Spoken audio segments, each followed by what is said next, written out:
welcome. You are now with the Watchers, episode 2. Episode 2, we're back at it, man.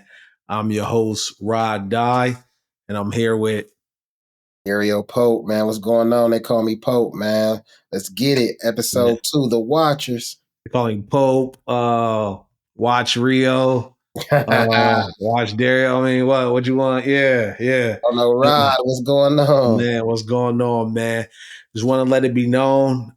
Today is day 53 on the wait list, by the way. Today is day 53. So I'm still on the clock, still waiting on the call from the AD, the Rolex AD. I think I'm 53 days in. 7 days out from you, bro. So like 46, bro. 46 days, and time is ticking, bro. Still on the wait list. Still on the wait list, man. You guys are following the journey. So 53 days in for me, 46 for Rio. It is what it is, man. But Yes. without further ado, before we go any further, we got to start it off with the wrist check. Okay. Got to start it off with the wrist check. So I'm going to go ahead and get it started. What we're doing today is the Tissot Citadel Powermatic. Okay. Yeah. That's beauty, man. I see you got the red straps, Mr. Wonderful. I see. Man. Yes, sir, man. Shout out to Mr. Wonderful, man. You know, this comes in the red strap, the red, blue, and yellow strap. So obviously had to go with the red strap, man. And I like this piece, man. It's sporty, you know, definitely a everyday wear, definitely, you know, a piece that, you know, is an eye catcher with the, you know, with the red band on it. You know, love the fact that it's a, you know, automatic movement, where it's very, very light on the wrist. And of course, I was able to get a great deal on it as well. So that always helps. But, you know, has the date right there at 3:00. And man, like I said, I love it, man. It's an eye catcher. You know, Tissot is definitely one of my favorite value brands. And yeah, so I thought it was only right that I, you know, bring it on the show, man. What you You got? said What the you rocking today, value man? brand.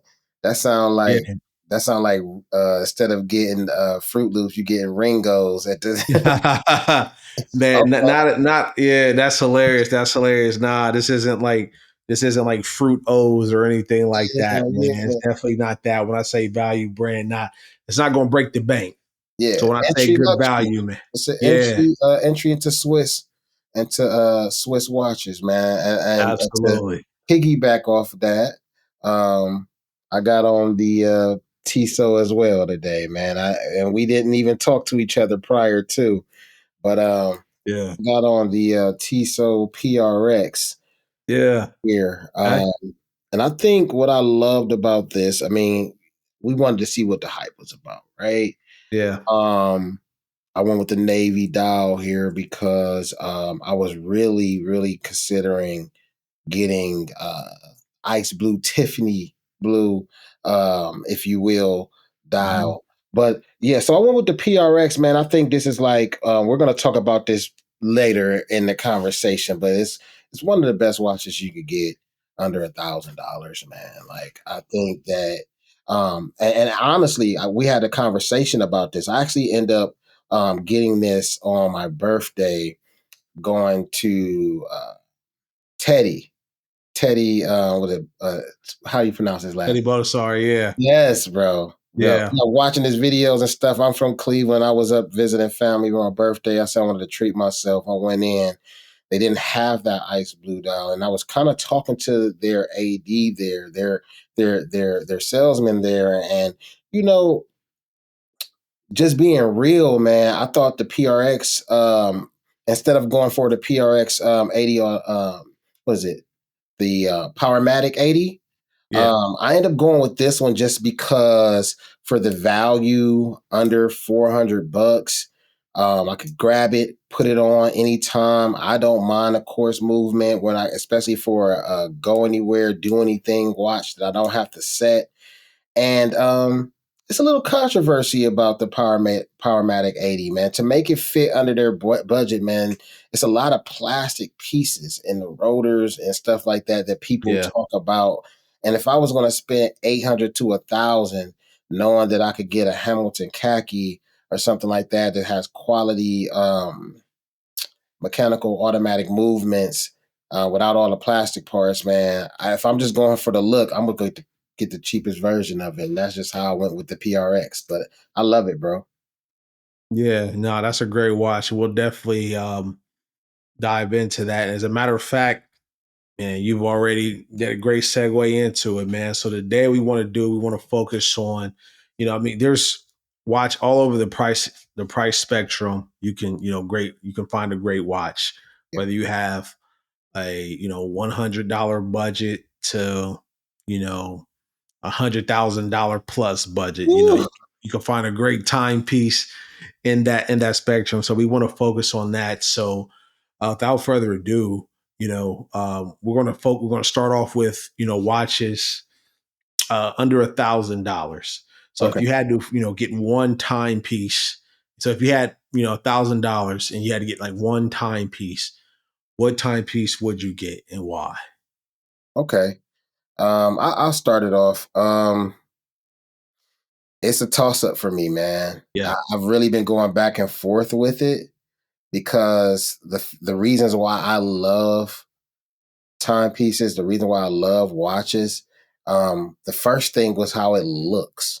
First of all, yeah, and I think that should be, really with most people. You got into it because you saw something and it drew you in visually. And the Tissot PRX drew me in visually, especially the bracelet. Like the bracelet is just, I feel like it's a higher quality than most watches in that time. I'm sorry, in that price point. But it was between this and then the Belova Luna Pilot, which I also just recently have.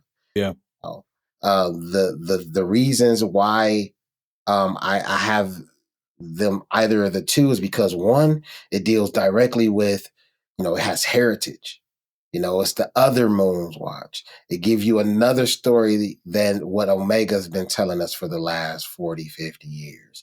That The there was watch, another pilot who had an Omega that broke, and then boom, he had a watch from Belova, and he wore it and he drove it in a car and doing donuts on the moon on that joint.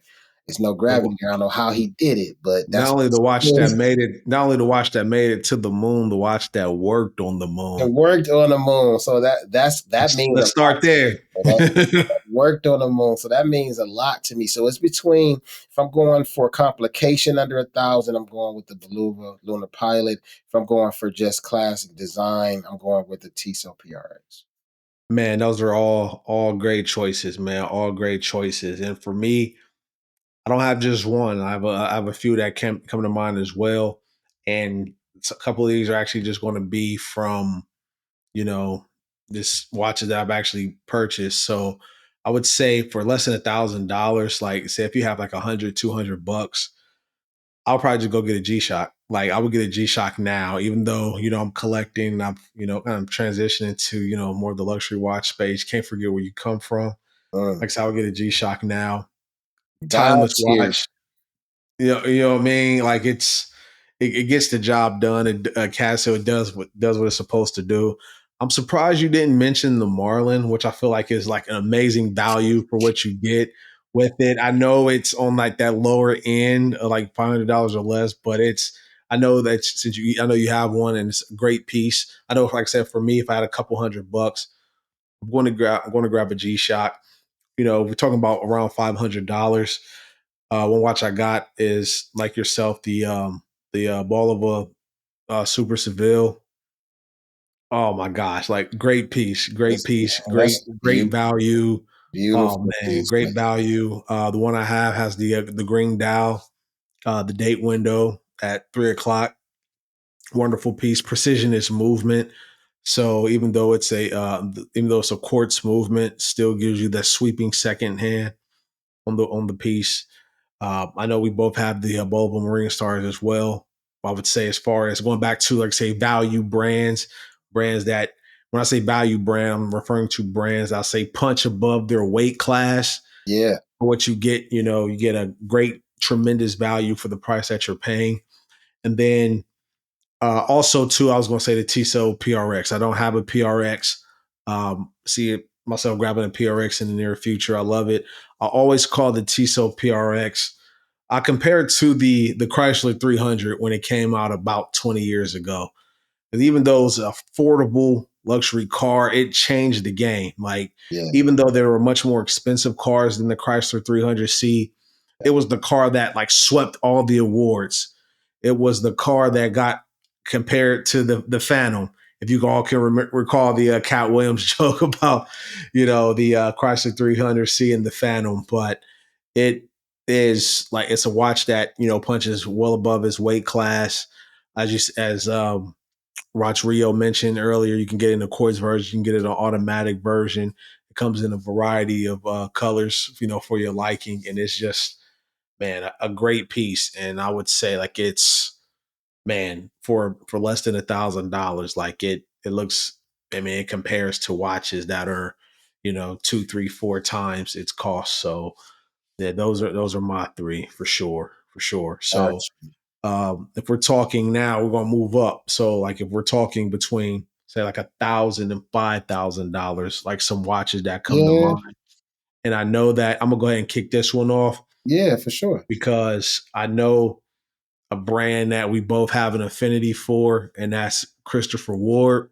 Man, Man, there's a few people in that, and I would say with Christopher Ward, I love what they're doing because they're bringing you, value they're bringing you high luxury value, high luxury complications and designs at an entry luxury price point. So you have a couple there, and I'm also on a lower end. We're talking about like $1,500. I'm talking I would go for like the C60 Trident GMT. Love that piece. If we're talking, towards the upper end of that range, then we're talking their Bel Canto or their C12 Loco. If I'm going to put a stake in the ground and just choose one, probably going to go with the C12 Loco just because you get that integrated bracelet. And it's a wonderful piece, though. I love everything that Christopher Ward is doing. I have nothing bad to say about Christopher Ward. I don't have a Christopher Ward. I will have a Christopher Ward very soon. Great timepiece. I can't even argue with you, man. So the talk about the C12 real quick, man. It's their second in-house movement, Yeah, right? Christopher Ward is a fairly newer micro brand, but they are really, really pushing the limits that will make people in that cost point like double take. The finishing is amazing. What you get for the cost is amazing, and all of this is relative. It's just money, and these are just watches. But just at the watch. same time, when you can take a look at what they're doing with the C12 loco. I mean, with the local, it's insane for what you get for under $5,000. The bel canto, beautiful, beautiful sound of the hourly chime of what you can do with that, and then you can really switch it up. I love the integrated bracelet that you can get, but also you can switch it up with the white straps, orange straps, blue straps, and multiple dials. That you could buy all of those as a package at one time and still spend under like $5,500 um, if you buy the model with the integrated bracelet already in there. Yeah, So I'm glad that you brought those up so I could bring up what I'm going to bring up. The yeah. Tudor Black Bay 58. It's a vintage. Yeah, Uh, yeah, they have so many different varieties, man. Tudor has really stepped out on their own as the little sister company to Rolex. Um, I think that you get a lot of bang for your buck, especially if you're into Rolexes and you want to crawl before you walk or run into spending 10 to 15 to $20,000 for a timepiece. yeah, You're gonna get, the same vision, the same quality, um, and the same kind of like heritage, if you will, for the fact that Tudor was created to be just a more of affordable price for that. I mean, if you look at their Pelagos, if you look at that, you can really put that side by side with a Rolex Submariner. Yeah. Um, you could put some of those. They even have them in titanium. Those are under 6,000, right? Yeah. Nowhere between 1 and 5. So that's what I'm saying. The vintage sub is like it gives you like a vintage sub feeling by having that. And then everybody thought that Rolex was going to come out with a Coke. Nope. Tudor ended up coming out with it. You know what I mean? And so yeah, I would say Tudor Black Bay 58 will be in there. And then if we're going closer to the $1,000 to $2,000 range, maybe under $3,000 range, I gotta bring up Frederic Constant. I gotta bring up the Frederic Constant. I love the High I was Life. waiting on that. I love the High Life series. You know me, we was talking about that. Until I get this call from Rolex, I'm trying to figure out if I'm about to be FC Rio or what. You know what I'm saying? Yeah. Yeah. From what I was told by the AD, Frederic Constant, they've only been around since 1988, but they have like 22 certified in-house movements that are patented that are their own. And that's very impressive for an independent brand, but now they're under the Citizen Group. So now that they have the power of the big dog, they can move different things around. They have perpetual calendars that's under 10,000. But when we're talking about that $3,000 range, I'm going to say that for a Frederic Constant High Life Chrono, it's a limited edition series. And they come with 3 straps, bro.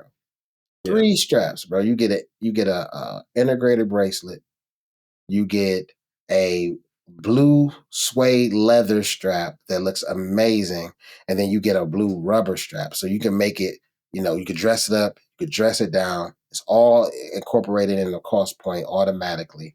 And I heard they used the old Patek Philippe um, machines to Yeah. use their to make their watches. At that cost point, you get a lot of bang for your buck. So that's my three. I agree, and I put Frederic Constant in that same category with Christopher Ward, just as far as the value that you're getting, for the price point that you're paying.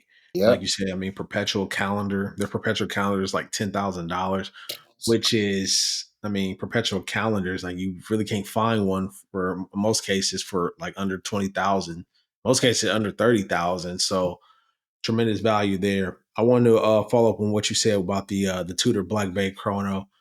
Amazing watch, love it. Even just with the white dial, let alone the flamingo May and the pink dials. But I think they're World by storm by dropping that, brother. man, absolutely, and it really put the world on notice about Tudor and what they can do. Like you said, they've always been known as the little brother to Rolex, and always liken Tudor to always like look at Rolex like the.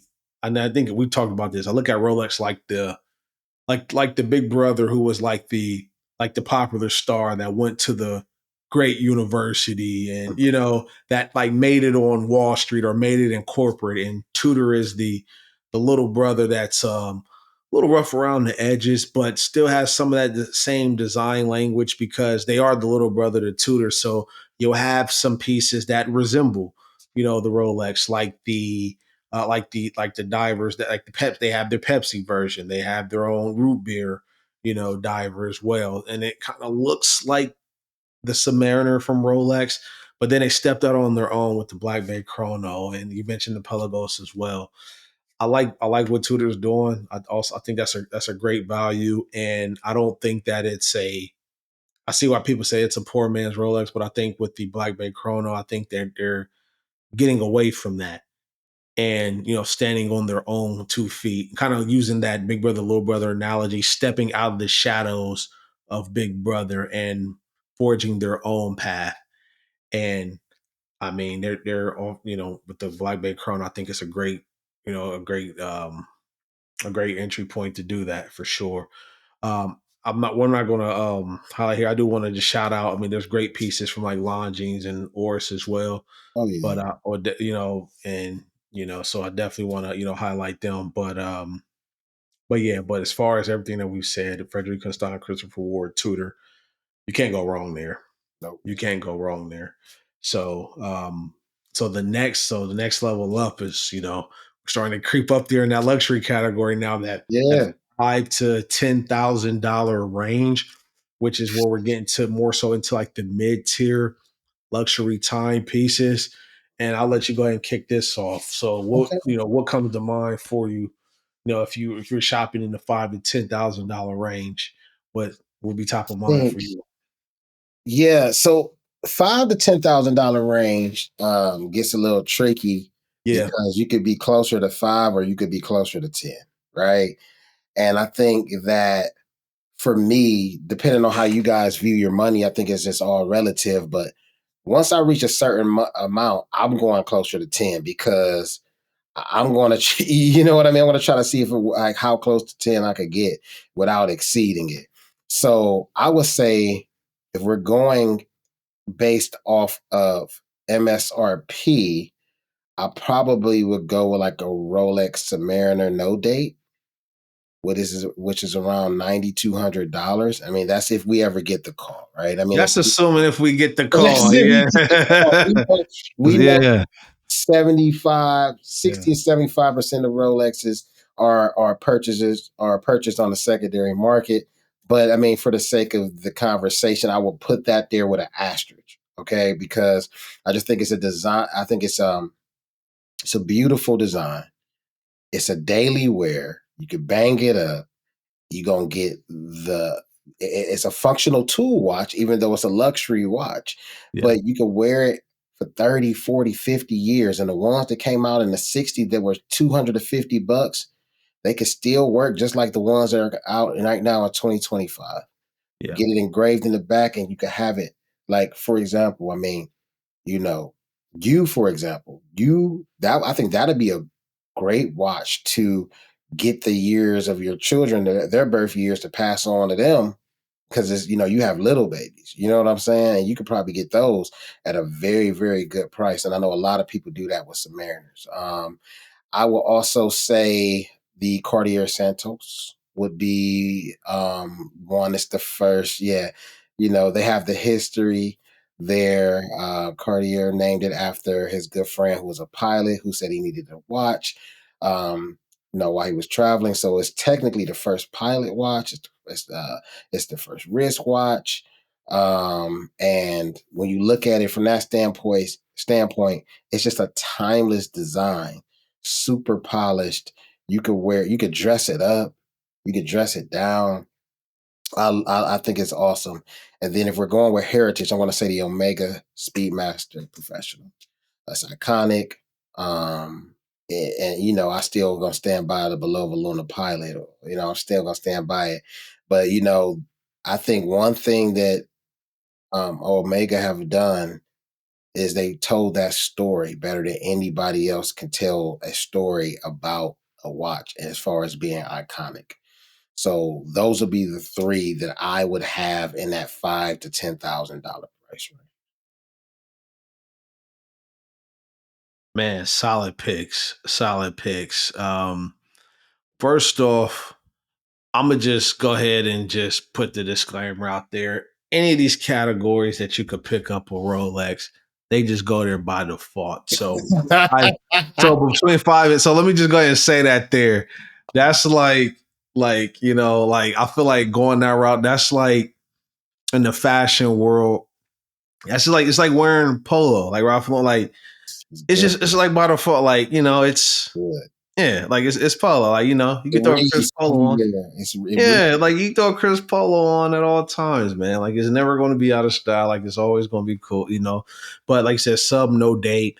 If you can get a nice old Oyster Perpetual, get a nice OP. That's great. If you can get a Datejust Oyster Steel smooth bezel for about 8,700, absolutely. Like I ultimately get those. So Rolex aside, right. the ones that came to mind for me, where I'm gonna go with, my favorite non-Rolex brand. So I'm gonna start with the Breitling, of course. And so I, Brightland I have a Rod. so I have a so as I showed in episode one, I have a Breitling Super Ocean. Love that diver. The MSRP is 5,500 thanks to the tariffs. About 5,800 now. I was able to actually grab it brand new from an authorized dealer below 5,000, but for the sake of the conversation, we're going to MSRP.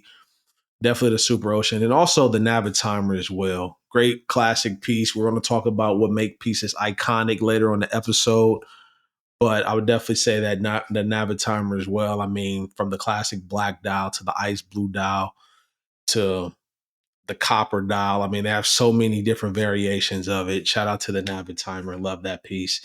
You mentioned this, the Cartier Santos. Man. Oh, it's so clean. It's So so clean. I love it. I love it. And for people, and I'm glad that you said that. I'm glad you spoke on the heritage because I've spoken with people, and sometimes they make the mistake of putting Cartier watches in the same category as like other fashion watches, and that's not the case. When you figure like Cartier, like they when it comes to like these wristwatches, like they started this. Let's be clear. Let's be clear. So like the Cartier Santos, great piece. Definitely the Speedmaster. I want to just throw a name. I feel like they probably one of the more underrated brands, probably because they get you know because when they come up, they probably people probably think about the little brother and Seiko, but Grand Seiko mm, is a great it's a great company, a great watchmaker, great manufacturer of great timepieces. The Spring Drive is amazing, and we have an event that we're going to. I can't We got wait, man. invited to in a few weeks in Cleveland. I'm definitely looking forward to that. But Absolutely. man, and they in Grand Seiko they have some pieces that actually go above $10,000. But for what you get between 5 to 10,000, I love like I said, love what Grand Seiko is doing. Um, but for me personally, like if I'm probably gonna go, like I said, probably a nice Breitling piece, just because that's my favorite brand. Rolex aside, Cartier, Santos, Omega Speedmaster. So we're kind of aligned with that thinking as well. You know, I don't think um, I'll buy a Speedmaster now that I got the below. Being honest with you, yeah, because I know I I got understand. it. Like I get like listen, I know that it's like the best watches between that time point, and it's a no brainer. Me personally, I probably wouldn't buy it. No, now that I have a Belova, they were all designed similarly because they were all submitted to NASA, right? Omega didn't even know until years later that they were actually chosen. Like it wasn't even like hey, we picked you guys. Congratulations. They didn't even know till they saw the picture with all the astronauts wearing it. And then Real. they did a great job of marketing, telling the story. With that being said, I know that my 45 millimeter Belova watch that has a precisionist course movement in its chrono. It tracks time. It tracks all of the same things. It's beautiful. It's black. It's silver, and it's under $1,000, and it has a similar heritage, a similar story to be told. I'm cool with that. If I'm going on a chrono, be sure that I'm going to a Daytona. So I don't even know. Like a lot of people had that argument and stuff like that. I mentioned it because I do respect the heritage. I do respect what Omega has done, and I understand why people love the watch. Trust me, but it might be one of the most overrated watches in the world. But Mm. we ain't talking about that. But go ahead, man, because we got more categories to Let's go. speak on it. You heard it here. You heard it Yeah, here. just here, Mega bro. I'm just Speedmaster, being one of the real, most man. overrated watches in Like the world. You heard it. it's listen, I get it. And when I say overrated, I don't mean that it's a bad watch. I don't mean that people shouldn't love the watch. But they got like 50th anniversary versions of it. They got like so many different things.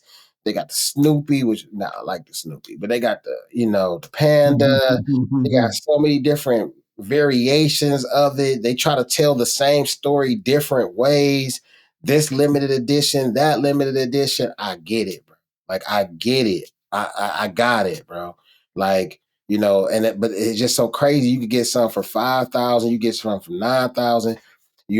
Domingo just had one on that nobody ever seen before. Like now, if we're talking about going that route. Bet, Yeah. bet they got some $30,000 ones, 18 karat gold version. Bet you gonna keep pulling from that. Cool. One thing I don't really like is I don't like Omega bracelets. I don't like it on their Seamasters. I'm really not a fan on it on there. What I do like is their Aquaterra when they have their integrated bracelets. But when you look at their Seamasters and some of the bracelets that's on this what I'm sorry, the Seamaster and the Speedmaster, their bracelets, I don't like it. I think they look atrocious in my personal opinion.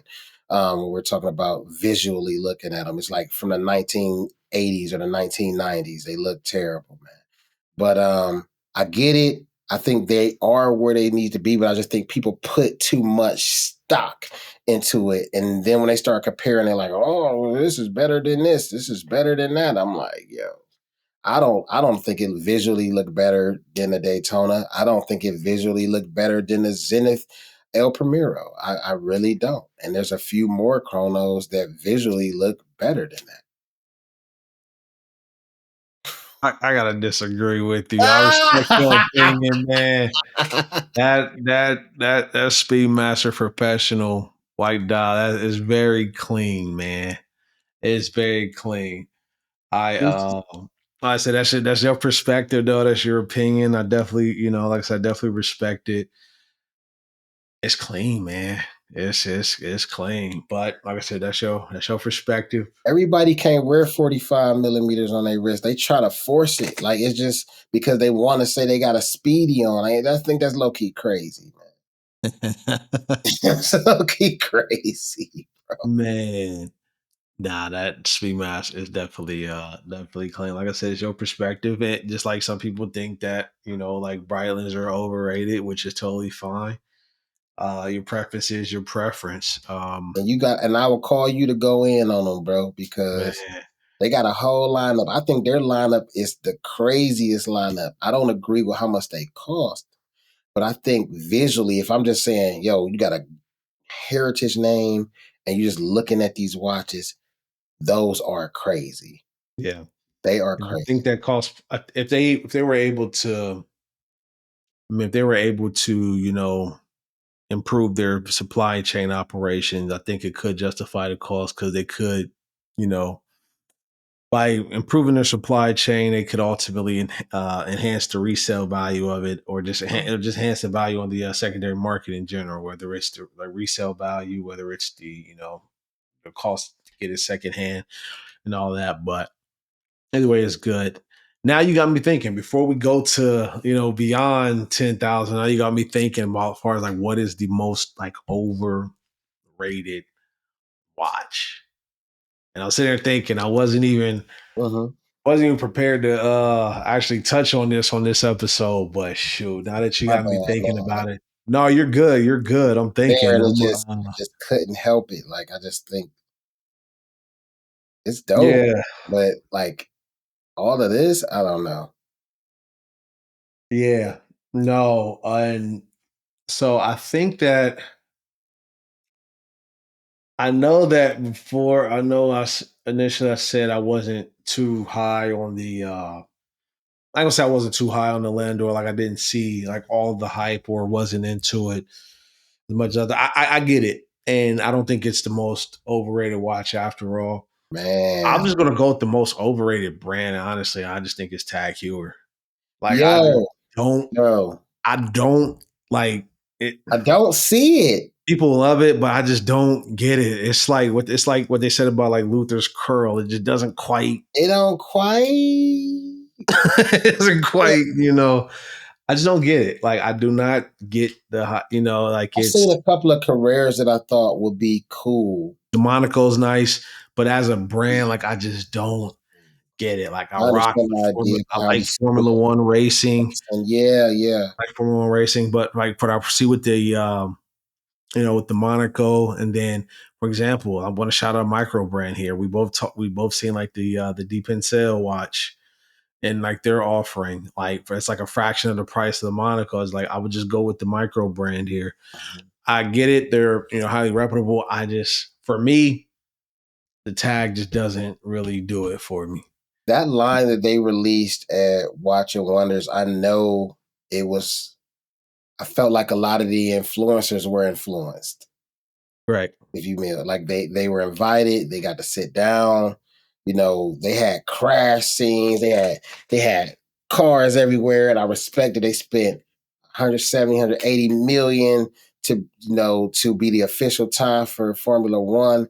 But from stuff that I was reading on subreddits and different stuff, like if they didn't make that move, I heard it was really looking bad for Tag as a Mm, business in general.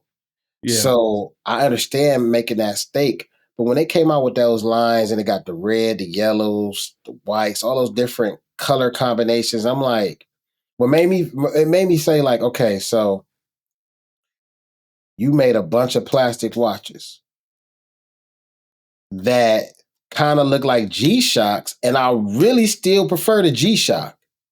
Hmm. So why would I spend a few grand or more for these watches that look bulky? It look like the dial and the bezel is just like bunched together. It's just not aesthetically pleasing to me. And I can have fun with watches. I'm cool with it. Like you even said, you like the G Shocks. Dude got the red, Hmm. the whites. They got so many different ones. The Cassie Oaks, which I think I'm going to get next, by the way. But yeah, like they have so many different combinations and it's already there. Like, why would I spend thousands of dollars for yours? And if you're going to come out with this campaign, what's the watch that's going to wow me? You got F1 drivers, right? They say 60 to 70% of F1 Formula One drivers live in Monaco. Okay. Monaco per capita is like one of the richest places to live in the world. Right. Okay. When these guys walk around, you see Richard Hamilton, you see Max, bro, they're wearing very high end brands. RMs. RMs, bro. I see RMs. Crazy $3, $4 million RMs, bro. And when you want to be a part of that, of course you want to be the official time, but you also want to make sure you have the best drivers as well. And because people care about Formula One, Yeah. but the people who buy the watches, they care about the superheroes in Formula One, right? Yeah. So who are you standing behind that's going to wear that watch? Because they want to, not because they're sponsored. Right. And I don't know if I'm seeing some of the players pull up, and that watch. I could be wrong, but I love that you mentioned them, bro. Yeah. Like and honestly, like I said, I like the careers. The careers are cool. The Monacos are cool. Like I wouldn't go out and buy one. Like if I was gifted one, I would appreciate it. I would wear it. I'm just when spending thousands of dollars, you're talking $5,000, $6,000 on a watch.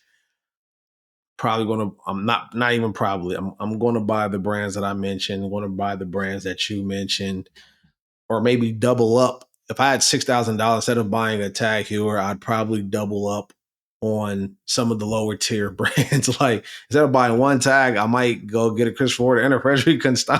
Yeah, Like I just don't see me buying a Tag Heuer unless I got it at a great deal, and then we could talk business. But even then, I just don't see it happening. But shout out to them though. Not to say yeah. it's a bad watch. I personally just Everybody got their preference, man. everyone has their preference, and that's my preference right there. Now we're gonna move up, man. We're talking like $10,000 to $20,000, and I know that what I said previously about right Rolex aside, but I got to mention if I once you get to like $10,000, like that's probably the first place I'm gonna look.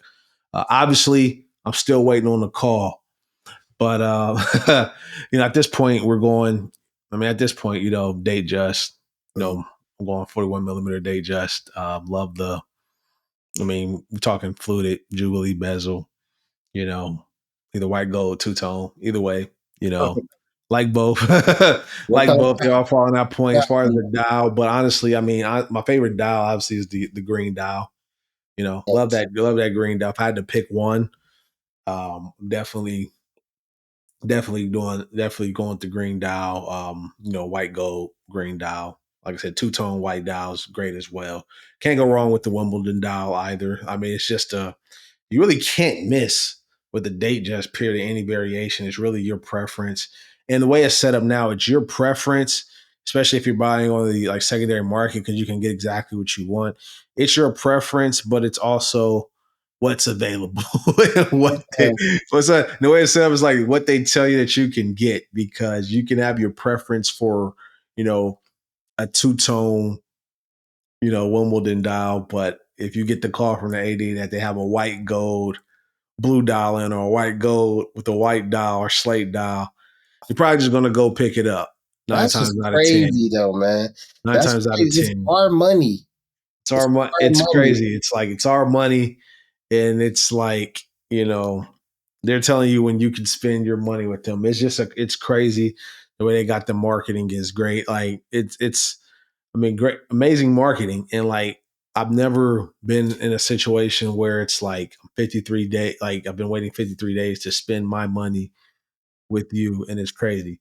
And really just I mean it's an experience and just to be I really want to see how long this takes. Man, I really want to see it like going forward.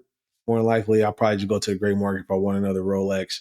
But I really just want to see how long this process takes. But aside Rolex aside, yeah. why should I look like some people, compare it to a I'll say an attainable Daytona. At MSRP, Daytonas, are a bit more attainable, but who gets them at MSRP, right? Uh, But I like this world, I like the Zenith Chronomaster. yeah. I El Primero, like baby. what the Zenith has to offer. You said what? El Primero. Yeah, Yep, yeah. they're I like beautiful, what man. yes, sir. Yes, sir. I like what Zenith has to offer there. And that would probably be my pick aside like Rolex aside from that 10 to 20K category, definitely. Crazy. So yeah, It's crazy. yeah. Crazy underrated. I will put them Oh, the underrated. Grand Seiko Lion as well. Man, we sell. Oh man, I can't wait to see that. That's another That's one. one of the ones I want to see at the Yeah. event, bro. At Teddy's, bro. I really want to see how it looks. It's like I think it's 43 millimeter. I think it was a standout to me at Watch and Wonders. I think it was also. Yeah. So that's a Yeah. good choice. Yeah. That's it right there. That's your That's it, man. That's what we're okay. doing. I said when you get to 10,000, Yeah, I'm definitely looking at the crown, but I picked another, like I said, Chrono Master, and then ultimately the like that Grand Seiko Lion. I love it. beautiful. I love it. Okay, all right. So of course the DJ 41. You know, it is what it is. But um, I'm gonna help you out real quick. Let's see you pondering. We're going off of just strictly MSRP. yeah, that's what I Strictly want. What MSRP. did I say And though? then I mean you would put the land dweller in there, obviously. If we're just Yeah, going off of 'cause I would definitely put the MSRP. land dweller in there. Like so, the land dweller to me, man, I think is actually going to change the game for Rolex, and I think that like the Daytona, where people who were dealers at the time, they were saying, we'll take all your Rolexes. We don't want the Daytona until it became the Daytona. And we see it's the most sought after watch in the world now. I think the Land Dweller will have a similar effect. I think it masters both the classiness of a Datejust, but still kind of sporty. I think that once people actually get to see the flat Jubilee, they're gonna be like, it's gonna blow the normal classic Jubilee not out the water, but it's gonna be like this is 2025 and beyond. It has 18 different patents, and I understand that a lot of the casuals are like, it's just the PRX. Now, I will say that they probably saw the success of the PRX and said, "Hold my beer," right? Because it's just like the what was it, the Oyster Date that they came out with is more of what is that? I think it's called the Oyster Date. What is it? Oyster Quartz. Oyster, yeah, Oyster Courts, because there is like a course movement in it as well, in the Land Dweller. But they have 18 patents that they've been doing. They've been working on for 4 years, and PRX just got popping for the last 18 months. So let's be clear that this was something that Let's was be clear. already in the works. Yeah. and I love the dial combinations. Now I think that the price points jump off crazy. The steel joint 14,000. That's going to Yeah. be the most sought after one. I've already Yeah. started to see a couple Yeah. of dealers and influencers having it on their watch sites for 40,000 already. Yeah. So when we're mentioning in the $10,000 to $20,000 category, we're going strictly off of MSRP. The real when manufacturers say that it's a call. Yeah. If you So don't get the call for this, you're not getting it for 10 to 20,000. nope. As Rio just said, you're going to get it for $40,000 minimum. Like, Which let's is just be clear. real. That's crazy. Like, So let's I just be wonder clear. the platinum with the Tiffany blue color dial, that one's 80,000 MSRP. So they gotta be 160. The John Mayer 2 is already going for 160 right now, which is crazy, crazy, crazy, crazy. So it's going for Yeah. double the price. But just to wrap up the 10 to 20, yes, the land dweller for sure. I'm glad you said that so I could say it. But the Rolex GMTs, Master Twos, the series. I mean, this series, whether you get them, MSRP or you get them, the majority of them on the secondary market is between 10 and 20, and we're talking Pepsis. We're talking Batman, Batgirls. We're talking, Bruce Wayne's. Root All beer. of those are incredible watches, and I think they're actually one of the best tool watches that Rolex offer that people are going to actually use. More Yacht people travel the Masters. world. Not everybody are super divers. Sorry, Sea Yeah. Dwellers. Not everybody is pilots where where they're using it, they're looking at the Sky Dweller, which I think is a beautiful watch. But I Um, also, but I just think that most people are going to actually use the GMT, and you can wear yeah. it every single day, and it's fly. Yeah. So Man, you got Yacht Masters. I mean, there's yeah, a lot of yeah, things that you can Masters, get in um, that category. Absolutely. yeah. So those are Absolutely, three. man. Oh, Let's for you, real quick. This was for you. I picked one for you. The Breitling Top Time Rose Gold. It's 20,500, but let's just we could get it because you could get it on the secondary market for like we 12 get to them. 14,000. Yeah. Fire. Fire. I wanted to Fire. say that for you, bro. Yeah. Nah, for sure. Nah, yeah, this you'll say, I know, man. Uh I know. Nah, I definitely got some good. I mean, they got some like perpetual calendars too, man. Let's just get let's go ahead and get like so okay. So what we're going like so we can speed it up a little bit, Okay. man. But shoot, when you talking like 20K, like 20K and above, now we get into some like that real heat, man. Like we just say like between like 20 and 50K. And honestly, you think like I'm thinking, Uh-huh. like you got Rolexes, of course. Like I said, you always got Rolexes, but if I got 20 to 50K, now I'm getting to the price point to where it's like I might go ahead. I'll probably go find me a nice, probably find a nice Royal Oak that's around 45, 40, 45. And Yeah. that's where I'm going. Like, Uh-huh. if I got, that range of 20, 50, Uh-huh. we're gonna go AP, man. Like I got that's you. where we're gonna go with it. Cause like the Royal Oak is, I mean, we're talking about like, like they said at on LB, man, like you talking about the best blank canvas, for a watch. Yeah, The Royal Oak is just it's a masterpiece. it It's is. as far as silhouettes go, as far as like the canvas, it's Well, damn attention near to this thing, bro. like the I'm trying to pick the right retro model. Like my favorite retro model is like the Jordan 3, and it's damn near like you can't mess it up. Great silhouette. Like it's just such a great silhouette, you can't mess it up. Like it's Uh-huh. just so like times, no matter what colorway you put on it, for the most part, it's just iconic, It's man. iconic, bro.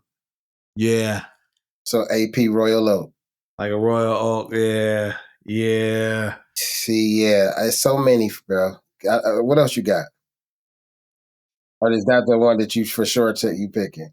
Man, that's the one I'm picking. I've seen like a Vacheron, like Constantine. I've seen like the things like the overseas with the blue dial. That is amazing. Now we're getting into what they call the hot horology, like like the premier, because you figure like say AP, BC, they're part of like the Holy Trinity. Like now we're getting into that category where you might be able to find some, you know, maybe not. I know to be clear, like if you're talking like an AP at around 30 to 40, probably you're not talking probably not a brand new one. Yeah, Right yeah, out the store, let's be clear, but you can go grab one. So in this case, I'm not talking MSRP, but I'm just talking if I'm, in that price range. If I'm, spending yeah. 40,000, 45,000 on a watch, you're definitely gonna go there because if we're talking like 45, 50,000, then we're getting into day date category. But yeah, if I have 50,000, like I'm already, let's just, okay, we're gonna just break down the tiers at this point. Cause Yeah. at this point, it's just like, we're gonna just open it up like 20 to 100K. Like I'm thinking, like I said, AP, day date, But which ones though, bro? You saying the brand? I want to know which ones specifically though. like which road, like Like, which, give me some more of the specs that you like because, like, oh I'm shit. I'm thinking, okay, so for the 2050, Rolex, I'm I'm going for a thinking, Daytona Pan. I'm going for a yeah. Daytona Panda 20 to 50. Yeah, you going? Yeah. So as far as as far as a Rolex, and we're talking all gold. We're talking gold Rolex, green dial. Like that's like my ideal Grail piece right there. For the day Like I, date. like yeah, for sure. Like all gold. It has to like my first one has to be all gold. Now obviously I'll take a white gold one as well. But like if I'm picking, I'm thinking all definitely all gold, green dial for sure. Like for Everrose. sure, for Everrose sure. gold or yellow Now I gold? think ever I'm talking solid yellow gold. Oh, okay, cool. Like my go-to one would definitely be that, but the Everrose with the olive dial, which I think you've seen in I had some person. experience with that. Yeah, yeah, yeah, yeah, yeah. That Like that might be definitely. up there between that and the chocolate dial for me. Yeah, yeah. I don't know the exact name of it, but there are some day dates that has like this marble looking dial that looks Is that the incredible. mother? You might be referring to like the mother of pearl. Yeah, but it's like blue, and they have one that's Okay. brown. Okay. I'm gonna come back to y'all on that, but those are amazing. But yes, the mint that would be Everrose with the mint. I'm sorry, the Everrose with the olive dial for the day date for sure in that 48, $50,000 range. For me, the Vacheron overseas has the Geneva seals, elegant, and people argue it's the best blue dial you will ever see in the game. I definitely think that would be in there. I wouldn't put my AP in there because the kind of AP that I that I like is a little bit more than 50 bands. So that's why, For but I sure. definitely with you, man. You know, That's what I was saying. Like it's not yeah, gonna be the MSRP one.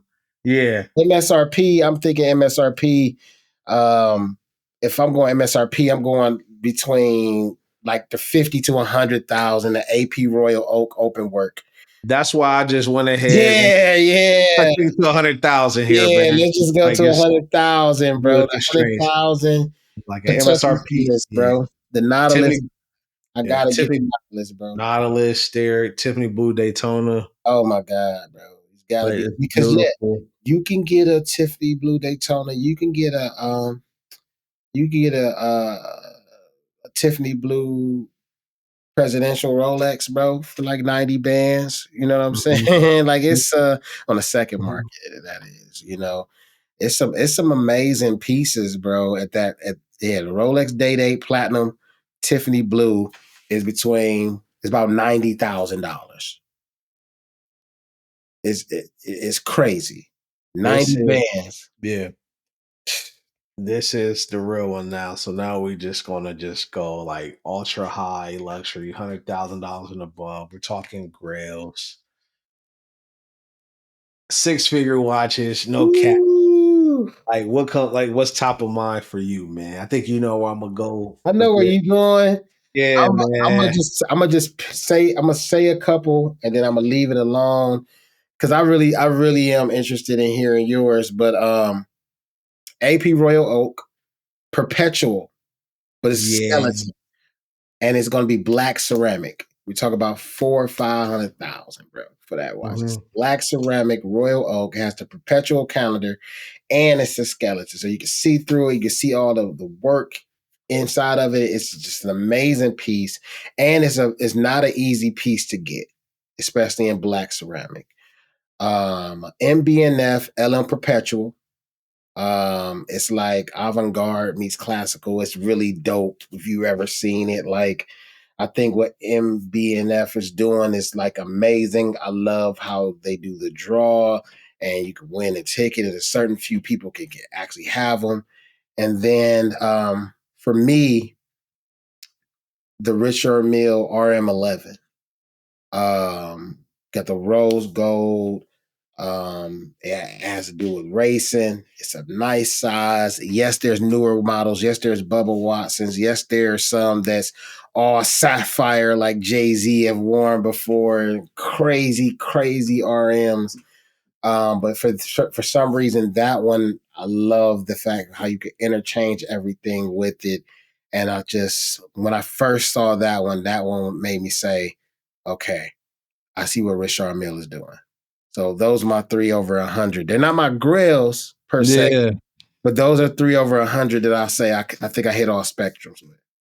Nah, for sure, man. I mean, great pieces. I mean, at this point, we're talking like this, like these are it's definitely Grail level because I'm talking like 100,000 or more. It's like we're getting to the point of like you either like have it or you don't. Like it's like aspirational in a sense. Like you have it or you don't. Like we're talking like the lower categories. Like if a watch is $10,000, $15,000. Don't get me wrong, that's a lot of money for a watch. A Let's lot be of clear. money, bro. Let's be clear.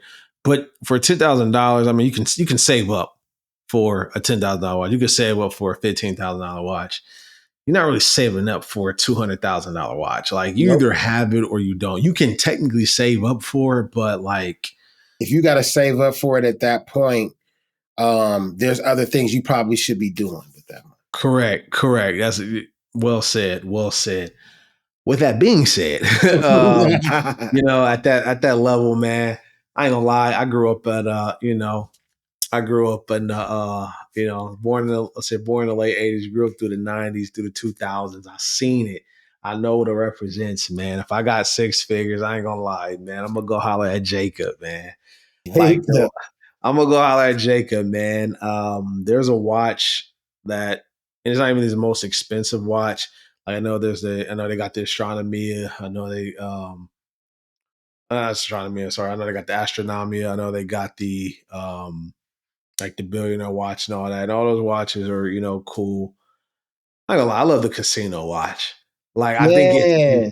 brilliant watch. It's a $250,000 watch, but the And you Jacob and like to Couple, gamble too, so I think the and the like to casino, bet. what I'm saying? Like the casino watch is crazy, and I think it's just a masterpiece of a watch with with the multiple tourbillons in it. Like I just think it's amazing, man. It's a $250,000 watch, but it's great, man. Like at the roulette table, right? Yeah, literally. Like, oh, That's you feeling crazy. lucky? Let's put Money. let's put 100 on red right now. Yeah.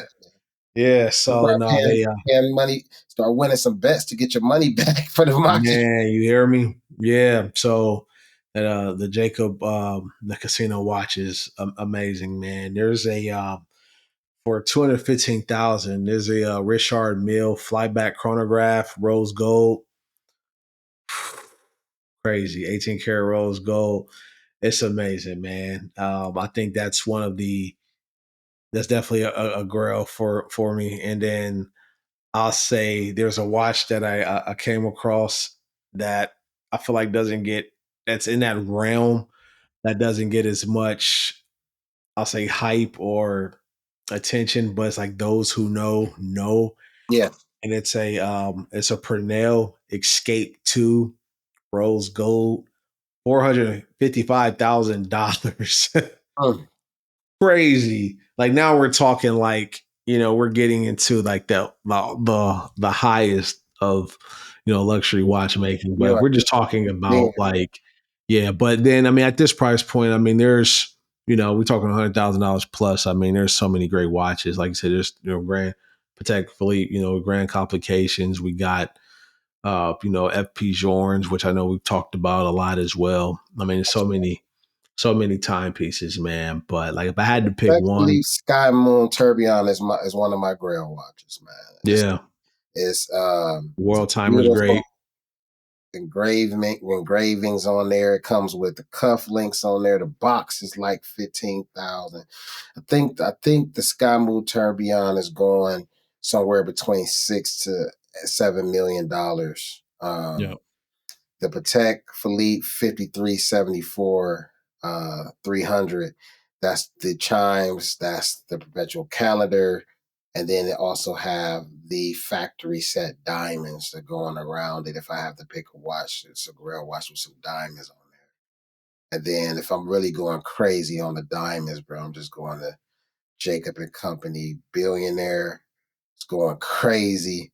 Or I'm just doing Jacob and Company Bugatti CR with the CR7 edition.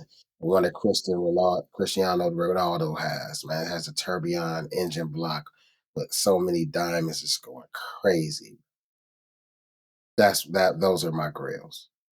Man, as they should be, man. Like as they should be. Yeah. Like with it, I mean, you like I said, and get this price when you can't go wrong. It's all preference. Like I said, for me, I'm gonna go holler at. I ain't gonna lie. Like don't get me wrong, I get $200,000, $300,000 to just spend on a timepiece plus. I'm gonna go holler at Jacob, man. Jacob, Like, the I'm gonna go holler at Jacob, man, and get something done, man. So Kanye. but we definitely, like I said, definitely put your comments down below. Let us know what you think about our list. Yeah. We just gave you some, that we definitely put some thoughts into it. I'm sure there's a lot of watches that we I wouldn't say we overlooked, but we didn't mention. But of course, it's all just our preference. But please feel free to share your preferences and what you guys think down in the comments. Now I want to shift to a different conversation here. We're talking about like iconic watches and what makes a watch iconic. Right. Like, and what are some of the Masaka kicked this off as well, but what Yeah, are sure. some of the things that we think of all the iconic timepiece? Like, what are some like the common threads that they have? So you gonna kick it off?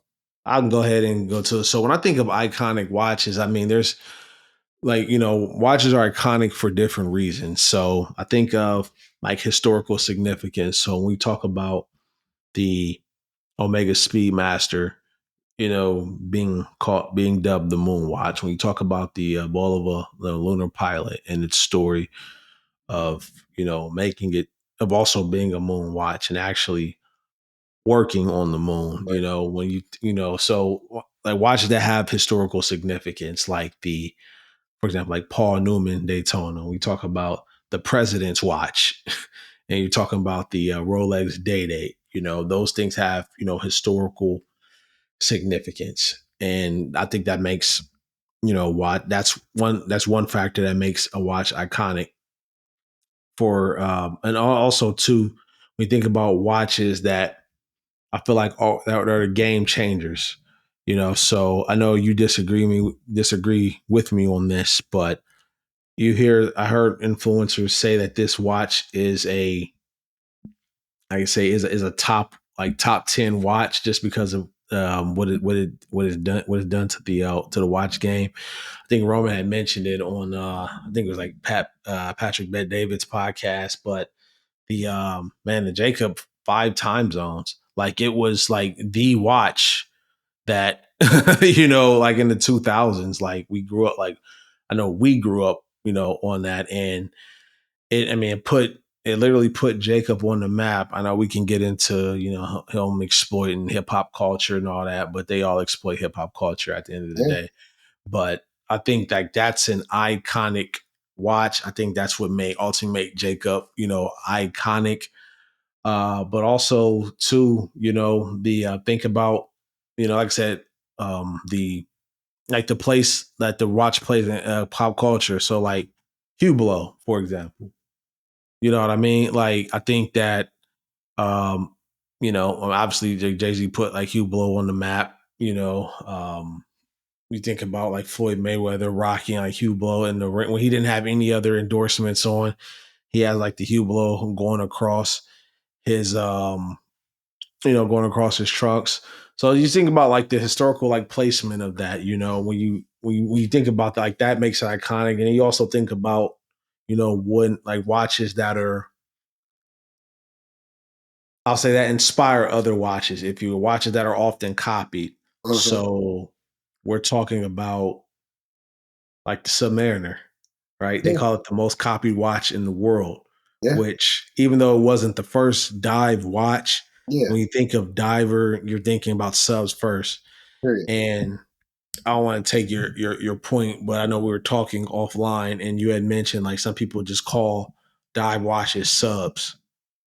Period. Yeah. Just call when it. the subs Yeah. when it's really just a type of Rolex though, and they have other dive watches, comparable to the Submariner, but Mhm.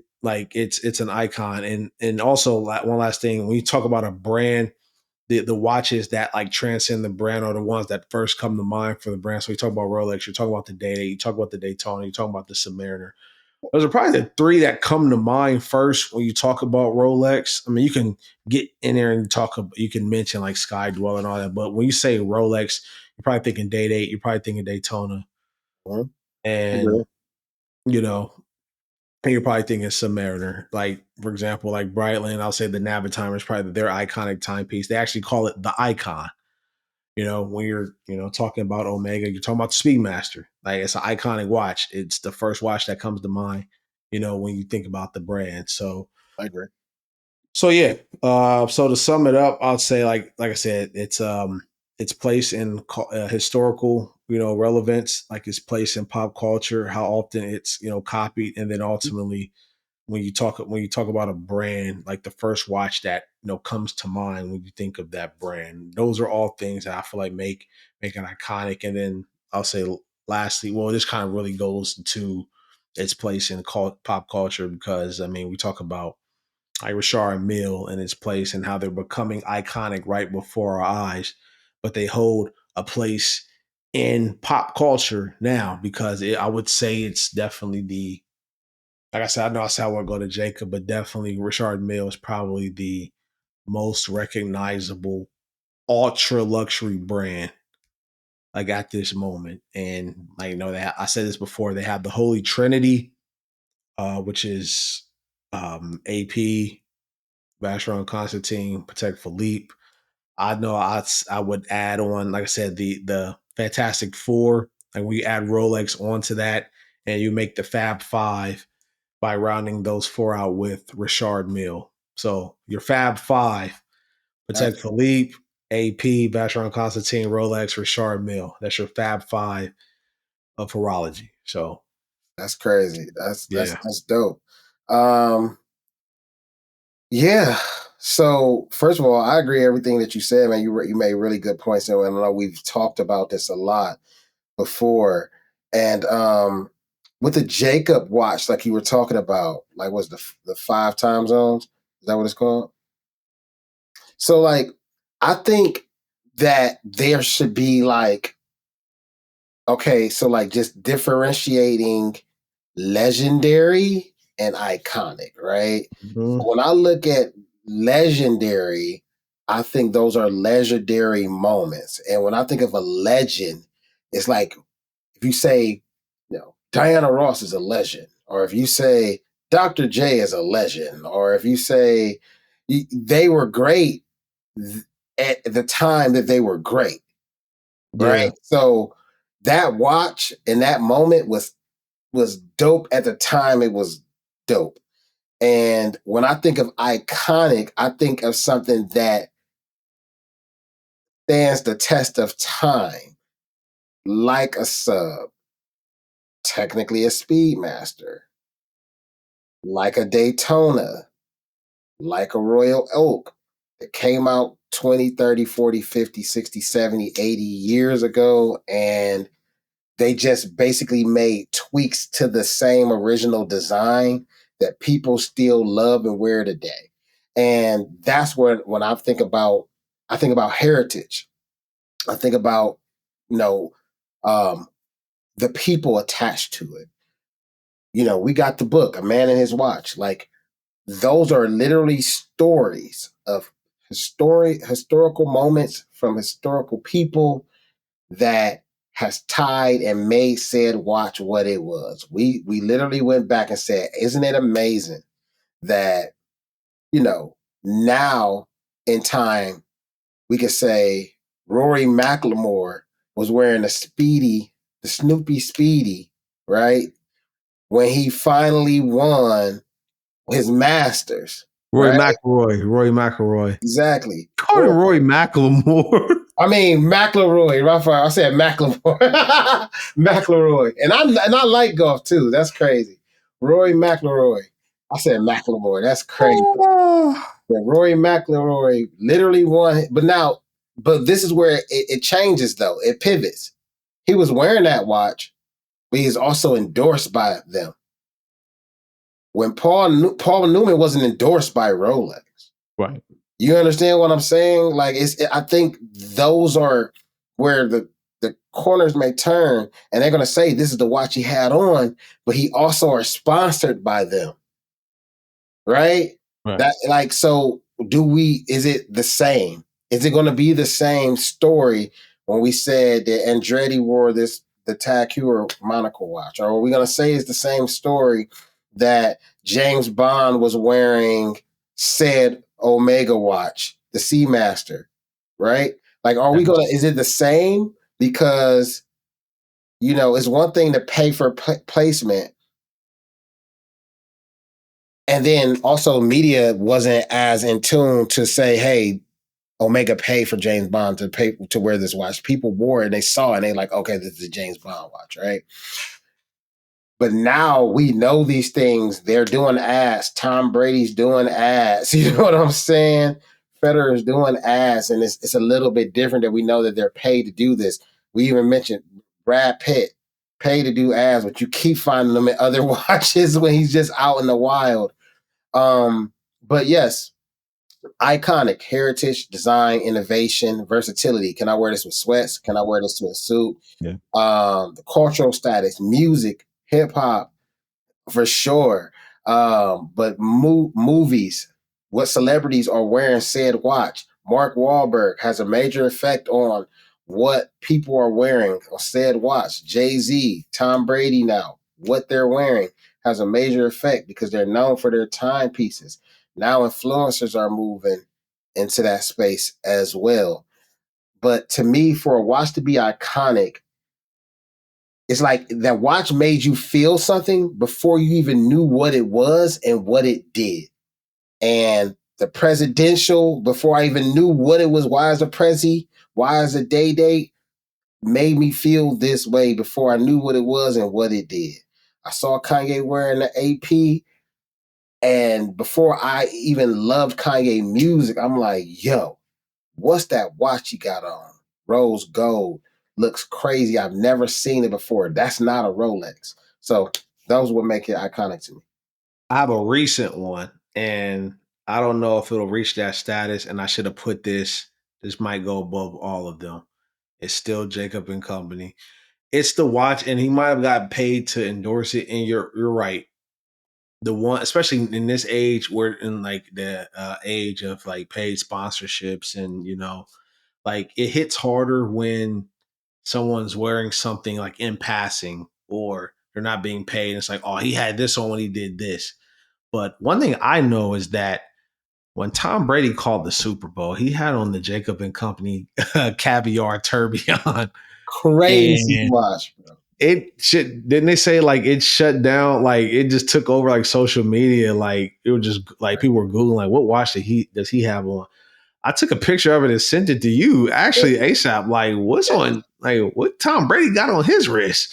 Like, It's crazy. Now, and it was just, and he wasn't even like showing it all. It was just like tucked in his suit. But I'm like, it was definitely, but they show B-roll though. See, that's why yeah, I love it's like a love, not love hate, but it's like I kind of wish I was around when certain things were developing. So, because you read about them and it's like, wow, you could go back before, like, you had to read a newspaper or a magazine article, right? Now it's like everything is in real time. But isn't it amazing how he had it and all of us just zoomed in on his wrist to see what he was wearing? They had the B-roll where he was showing Michael Strahan his watch, like between commercials, like Michael But that Strahan. was, and the thing is, on that B roll when he was showing him the watch, that was the billionaire. That wasn't even the same I watch. wasn't even the same. And that was leading up to the Super Bowl, wasn't it? He was Because going my because crazy that week. because he had crazy because Strahan had on the Daytona with the rainbow. That's one of my gold Wow, watches, by the way. Yes, and that needs to go, and that's on the list. that's on the list. That's on the In list. rose gold. Oh Yeah, my god. yeah. Yes, sir. I ain't gonna lie, because that's like you get to like now this the Brady the one watch Brady had on $600,000.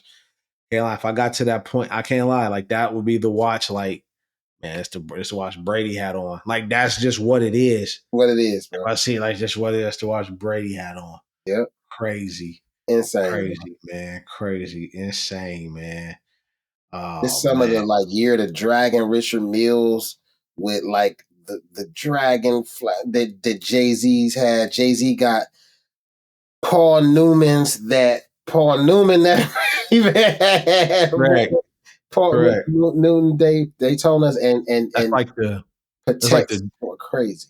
yeah. That's like the Paul Newman's though, because he never had. That's like the Jordans he never played in. Yeah, yeah. It's They like come out with the cup. It's just like, it's insane, bro. yeah. Now, let me ask you this before I know we about to wrap this up. What do you think about that though? Like, what do you think about the fact that there are some Pateks, right, that are insane? The sports models are going crazy, crazy, 200, $300,000, you know, uh, original then secondary market. But, there's a lot of Pateks that are released. Like, we're talking about like this waitlist game that they make you buy. They make you buy this literally as soon as you buy them, you lose 50% of the market value. Like there's some, and there's still high horology. Don't get me wrong, but it's like that you are wearing. Nobody in the world would know that it's a Patek or a Patek, if you will. You know what I'm saying? Yeah. Like, isn't it kind of crazy the way they treat the enthusiast and the retail buyer, to where it's like you gotta buy three or four to $100,000 that you know that you're gonna lose money on immediately as soon as you walk out of there.